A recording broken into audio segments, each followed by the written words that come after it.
जब से AI voice का ट्रेंड चला है तब से एक ही क्वेश्चन आ रहे हैं, क्या एआई वॉइस मोनेटाइज होगा? तो बिना खुद का दिमाग लगाए हमें YouTube पॉलिसी चेक करना बहुत जरूरी है कि YouTube इसके बारे में क्या कहता है। फिर उसके बाद ये 3 स्टेप करेंगे। एआई वॉइस कैसा होना चाहिए, कैसे एआई वॉइस जनरेट करें, एंड लास्ट में उसको एडिट कैसे करें कि वो YouTube की पॉलिसी में पास हो जाए। क्योंकि अगर तुम एआई वॉइस जनरेट कर भी लेते हो तब भी एक कंफ्यूजन जरूर होगा कि तुम्हारा वॉइस YouTube की पॉलिसी में पास होगा भी या नहीं। अब मुझे ये नहीं पता कि किस प्रॉब्लम की वजह से तुम एआई वॉइस यूज करना चाहते हो, पर अगर यूज करना ही है तो मैं तुमको जो भी स्टेप बताऊंगा सही से फॉलो कर लेना, क्योंकि वॉइस जनरेट करते टाइम तुमको कुछ प्रॉब्लम भी फेस करनी पड़ेगी, तो उसका सॉल्यूशन भी मैंने बता दिया है। मुझे सबसे पहले YouTube पॉलिसी चेक करना पड़ेगा। अब मैंने YouTube की पॉलिसी में बहुत रिसर्च किया एंड वहाँ पे मुझे ऐसा कुछ नहीं मिला कि मैं ये बोल सकूं कि एआई वॉइस मोनेटाइज नहीं होगा। लेकिन एक बात जरूर पता चली कि वॉइस रोबोटिक या फिर सेम नहीं होनी चाहिए। अब तुम अकेले तो हो नहीं जिसे एआई वॉइस जनरेट करना आता हो, तुम्हारे जैसे बहुत लोग होंगे जो उसी साइड से वॉइस जनरेट कर रहे होंगे। तो वॉइस जनरेट करने वाले सभी लोगों की वॉइस तो सेम हो गई, तो बहुत ज्यादा चांस है कि ये YouTube की पॉलिसी में फेल हो जाए। अब सॉल्यूशन क्या है, तो सुनो, ये तीनों स्टेप को बारी बारी करते हैं, फिर एक टूल से चेक करेंगे क्या ये वॉइस पॉलिसी पास करने लायक है या नहीं। पहले हमें ये देखना है कि एआई वॉइस कैसा होना चाहिए। अगर तुम लोग low quality robotic voice use करते हो जो maximum free AI tool provide करते हैं, तो ये YouTube की फेयर यूज पॉलिसी के अंडर नहीं आता। सो तुम लोग को high quality deep fake voice use करना है। डीप फेक मीन्स किसी पर्सन की ओरिजिनल वॉइस जिसको एआई से मॉडिफाई कर दिया जाए एंड वहाँ से तुम टेक्स्ट टू वॉइस जनरेट कर पाओ। उसके लिए तुम 11 Labs जैसी साइट यूज कर लेना। अब यहीं से मैं तुमको सेकंड स्टेप बताता हूँ कि high quality deep fake voice generate कैसे करना है। तो एआई वॉइस के लिए तुम 11 Labs का यूज कर लेना। लॉगिन करने के बाद सबसे पहले तुम यहाँ से वॉइस सिलेक्ट कर लेना, पर इसमें से सबसे प्रोफेशनल एडम की वॉइस है, यहाँ पे मैं इसी को सिलेक्ट करूंगा। वैसे यहाँ पे इमोशन के अकॉर्डिंग वॉइस मिलती है, अपने चैनल के हिसाब से सिलेक्ट कर लेना और इस बॉक्स में अपनी स्क्रिप्ट पेस्ट करने के बाद यहाँ से जनरेट कर लेना। अब एक बात तुमको ध्यान में रखना है, अगर तुमको हिंदी में वॉइस चाहिए तो तुम हिंदी में ही अपनी स्क्रिप्ट लिखना। अगर चैट जैसी हिंदी लिखोगे तो वॉइस सही से जनरेट नहीं होगी।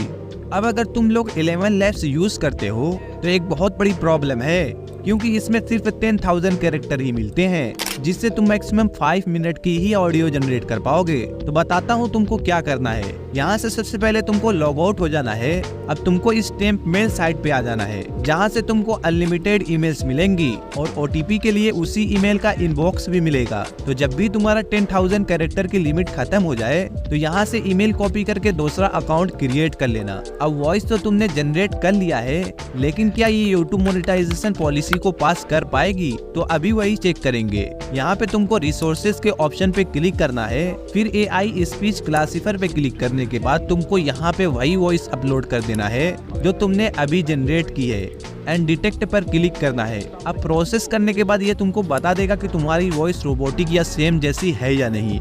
अब यहाँ पे तुम खुद ही देख सकते हो, ये 98% बता रहा है, मतलब कि ये वॉइस जनरेट की गई है जो YouTube इजिली डिटेक्ट कर सकता है। अब इस चीज को पास करने के लिए हमें इस वॉइस की एडिटिंग करनी पड़ेगी, जिसके बाद 11 Labs खुद ही नहीं बता पाएगा कि ये वॉइस इसी साइट से जनरेट की गई है। और मुझे पता है कि तुम में से मैक्सिमम ऑडियंस मोबाइल पे ही काम करती है, इसीलिए मैं इस वॉइस को मोबाइल पे ही एडिट करने वाला हूँ। मोबाइल पे एडिट करने के लिए लेक्सिस ऑडियो एडिटर डाउनलोड करने के बाद यहाँ ओपन पर क्लिक करने के बाद अपनी वॉइस को इम्पोर्ट कर लेना। अगर तुम्हारी एक वीडियो की वॉइस 2 या 3 पार्ट में है तो एक वॉइस को इंपोर्ट करने के बाद दूसरी वॉइस यहीं से इंपोर्ट कर लेना। अब वॉइस तो इंपोर्ट हो गई, यहाँ पे तुमको 3 डॉट पे क्लिक करने के बाद इफेक्ट पे क्लिक करना है और यहाँ इक्वलाइजर या एम्पलीफायर पर क्लिक करना है। अब तुम लोग यही सेटिंग रख सकते हो और फिर अप्लाई कर देना। अब फिर से 3 डॉट पे क्लिक करना, इफेक्ट पे क्लिक करना एंड उसके बाद चेंज पिच पे क्लिक करना और इसको -1 हाफ टोन पर रखने के बाद अप्लाई कर देना और फिर से इफेक्ट पे आने के बाद चेंज टेम्पो पे क्लिक करना और यहाँ पे ऑडियो के हिसाब से -1 से -5 के बीच रख लेना और सेव कर देना। और फिर से इफेक्ट पे आने के बाद कंप्रेसर पे आने के बाद ये वाली सेटिंग करके अप्लाई कर देना। अब लास्ट में तुमको वीडियो को नॉर्मलाइज करना है। यहाँ से इफेक्ट पे आने के बाद नॉर्मलाइज पर क्लिक करने के बाद इस वॉइस को नॉर्मलाइज कर लेना और सेव कर लेना और फाइल मैनेजर में आने के बाद इस वॉइस पर लॉन्ग प्रेस करने के बाद रीनेम पर क्लिक करने के बाद यहाँ इसको कट करने के बाद MP3 कर देना। ओके पर 2 बार क्लिक करना। अब तुम्हें इस वॉइस को इनहेंस करना है।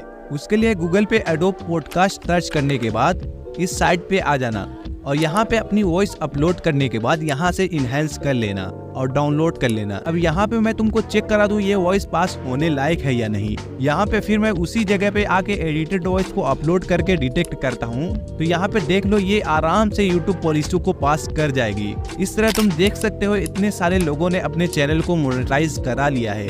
अब तुम लोग कुछ सोचो, उससे पहले मैं ये बता दूं तुम्हारी स्क्रिप्ट खुद की होनी चाहिए, ऐसा ना हो कहीं से भी उठा लो। हाँ, लेकिन चैट जीपीटी से जनरेट करके मॉडिफाई कर लेना, तब भी काम चल जाएगा। मिलते हैं वहीं पे। एक जंगल में एक खरगोश रहता था। सर्दियों के दिन थे। एक जंगल में एक खरगोश रहता था। सर्दियों के दिन थे।